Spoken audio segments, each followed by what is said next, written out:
Baby Eldridge.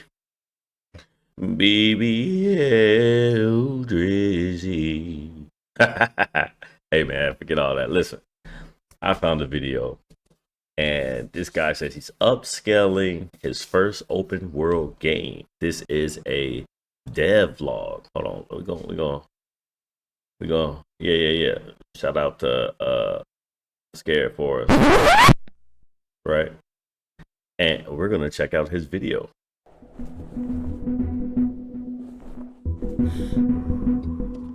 Wait, hold on. Off rip, I'm not gonna lie. I like this already. I like the concept. I'm a fan. I'm a fan of it already. And I'm saying because you got this style of graphics, and I can just imagine.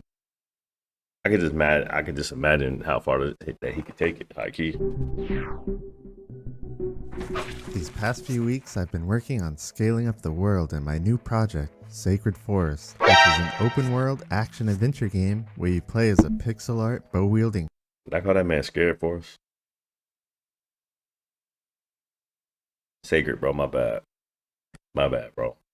I'm gonna keep it a band. It's 2:38, and I work today. Please forgive me, y'all. Please forgive me, man. Give me a pass. Heroine, set within a diverse forest. Give me a game. pass. It's developed in Godot 4, and you can even wishlist it on Steam right now. I'll leave a link down below. First of all, I just want to say thanks for all the support on the last video. There were a lot of positive comments about the game, which was really motivating. Also, there was some great feedback and a few questions of how I'm scaling up the game, so I'll try to address as much as possible in this video.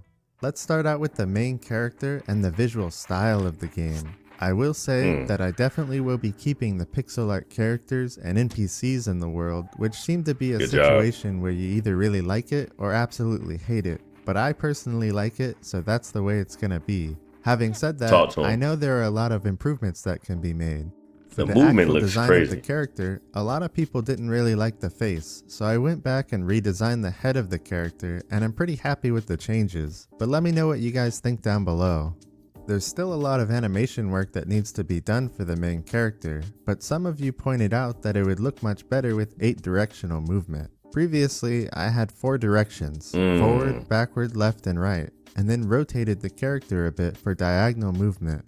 But in order to keep with my goal of a strong visual style, I think it is definitely the right move to make a whole new set of diagonal animations. So that's a big part of what I've been working on. I created the diagonal run animations, and I think the character movement feels a whole lot smoother. In the future, I also want to add walk animations as well, since if— Check this out. This is what I be saying sometimes to like people, including myself. I gotta remember, bro. A lot of us ain't developers. A lot of us are not developers. So when, let's say like a bug happens, right? And I feel like it's kind of easy to have bugs happen. You know what I mean? Especially because it's dealing with coding. But, you know, for argument's sake, let's just say something like this.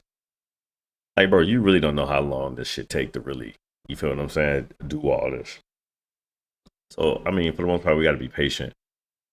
And, yeah. I get impatient as well, I'm not gonna lie, especially when something is broken in the game, need to be tuned up, fixed up. I'm not a developer. I don't know how long it takes. A lot of people are always in a ununderstanding position until they get in a position to where they know what the hell they talking about. And then, you know, 9 times out of 10, you'll be on the other side with a developer saying, hey guys, this takes time, just bear with me. But some of them developers be fucking off though. Some of y'all do. If you make the character move slowly, it looks a bit goofy with just the run animation. Many of you also pointed out that the character looked a little out of place in the world. I do just want to say that this world is a test world for me to test out the mechanics of the game and prove out the way I'm building everything, so that I know it works for when I design the actual game world. I have a very specific color palette that I'm abiding by for the design of the game, and the world didn't follow that palette yet, since I was mostly testing out the character mechanics. To try to bring the character and world closer together, I went ahead and retextured everything to follow the same color palette. Aside from the visual style of Sacred Forest, I've actually been doing a lot of audio work as well, since I feel like tying the visual and audio aspects of the game is extremely important for immersing the player in the world. None of the sounds you hear are final for the game. They're there as a placeholder for me to test out all of the systems. I mentioned before that I developed a spatial audio system with dynamic acoustics and made a tutorial about that, but I ended up completely redesigning that system since I felt like it was a little too basic for the game. Like the old system, the Bro new said it's system too takes basic. into account how big a room is around an audio source, and whether or not the audio is playing behind walls, and controls different audio filters to make the sound more believable. If I place the camera next to this fire, you hear the sound of it crackling, and it gets louder the closer you are. But if I clip through this wall here, when you're on the other side, it's just a muffled sound since That's the audio fire. should be bouncing off the stone. That's The main fire. difference for the new version is that it now takes into account what materials are around the audio source. For example, if the player is in this cozy wooden house with a rug, there shouldn't really be an echo in the room. But if the player is in a cave surrounded by stone, then it should echo quite a bit. Man, this right here, my bad, y'all. This right here is definitely that stuff that I'm like, bro. Like, this is really little stuff like that, like you said, keeps people immersed. And I'm definitely one of them people that it keeps immersed, high key. Like, it's a lot of good games that do sound design very, very, very good. But you know what I mean? Like, you got big ass bulky headphones on. Like, bro, we want to use these things. Turn that volume up. Get in there. You feel what I'm saying? I ended up using this new system to also add dynamic footsteps for the main character. The sound effects are placeholders, but just listen as the player moves from running on dirt to the wooden ground and then onto the rug. Each material plays its own type of sound. The last audio change I made was the character breathing in first person. Oh, Some that's of the raw. feedback was to make this just a single breath instead of heavy breathing, and I think that totally makes sense, so I made that change for now. But I'll Oh probably yeah, change out those sound effects that's sometime tough. in the future.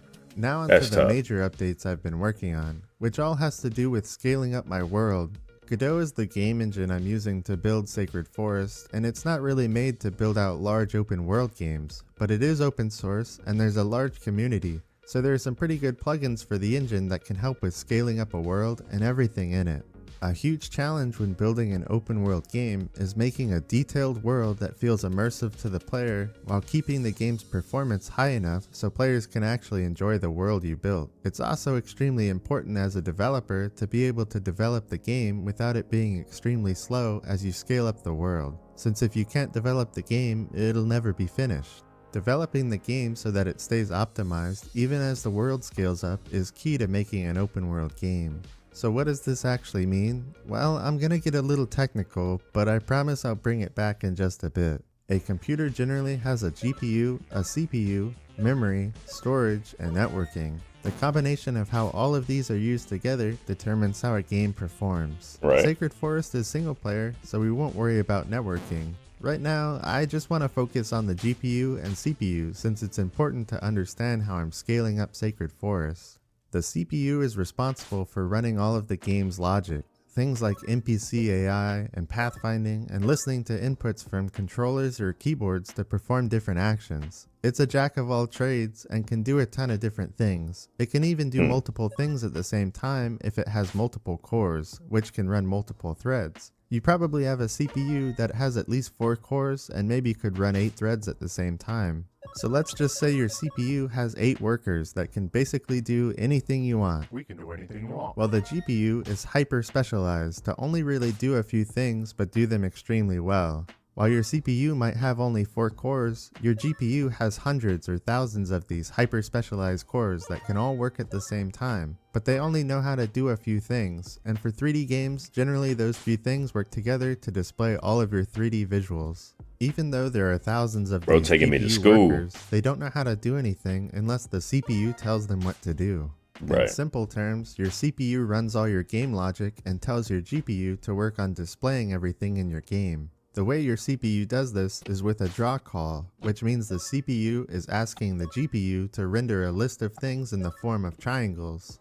For example, the CPU can submit a draw call to render this box made of triangles, but let's say we want multiple boxes. Well, the CPU could either submit 2 draw calls to render 2 boxes, or it can submit 1 draw call that asks to render both boxes. It's generally a lot less overhead to reduce the amount of draw calls by submitting as much as you can within a single draw call.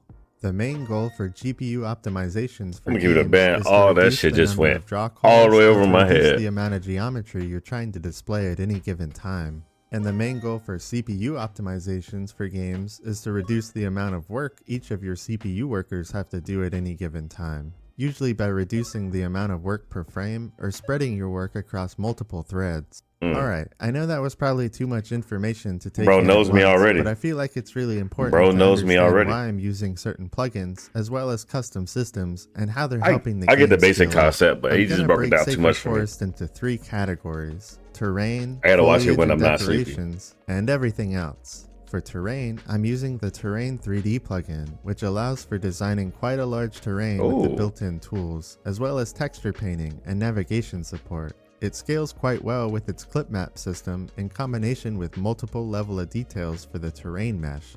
This type of system greatly reduces the amount of geometry being sent to the GPU at any given time by only keeping the terrain at a high level of detail near the player camera and reducing the detail farther away, which is exactly what I was looking for. So terrain scalability, check.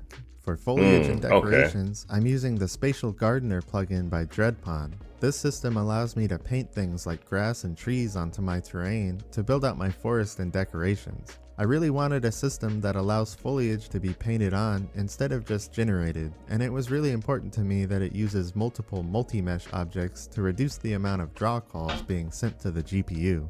It works by using octrees, so as the main camera moves through the world, only certain amounts of foliage are rendered at any given time with multiple levels of detail, and eventually removes the foliage completely at a certain distance. And that's tunable and even works within the editor. This system was exactly what I was looking for because it works quite well to reduce the amount of draw calls at any time by packing thousands of grass foliage into single calls, and it reduces the amount of geometry at any time by adjusting the level of detail, and eventually just removes the mesh completely after certain view distance. So foliage and decoration scalability, check. These two plugins work well with each other to scale up a world, but there's still the everything else category. In order to make everything Good else stuff. scalable, I created my own dynamic zone loading system. It's a multi-threaded zone system where I can create a zone for my game that is bound by a collision shape.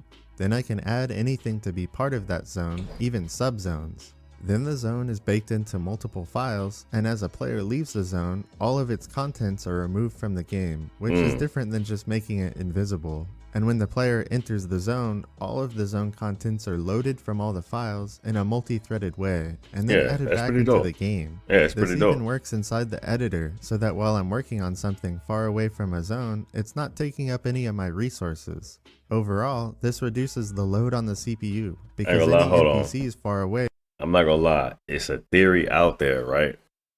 It's a theory out there that nothing exists except what you can perceive. So let's say like me, I'm at my crib right now, looking at my monitors and whatnot, looking at my camera and my wall and whatnot. Nothing outside of this exists. That's a real theory. It's a real theory. will be despawned, and it reduces the But load on the I only say that because it's like, when in your zone, it's there, but then when you're not, that's why I said. GPU, because any objects that are far away will not be rendered or even in the game's memory at all. This system was the last key to be able to make Sacred Forest the size of game that I want it to be. It won't be massive, but it could still be a pretty decent size and still run fine on most hardware. Sacred Forest still has a long way to go, but I'm really happy with how it's turning out so far, and I'm really excited to continue working on the game to make this game as good as I possibly can. Like I said before, I'll do my best to try to make devlogs when I have time, but I only want to make them when I feel like I have enough content that's worthy to talk about, so it would really I mean a feel lot that. to me if you consider subscribing. Anyway, check out the Steam page if you want, or not. Until next time. You said it not. That's pretty dope. All this was dope.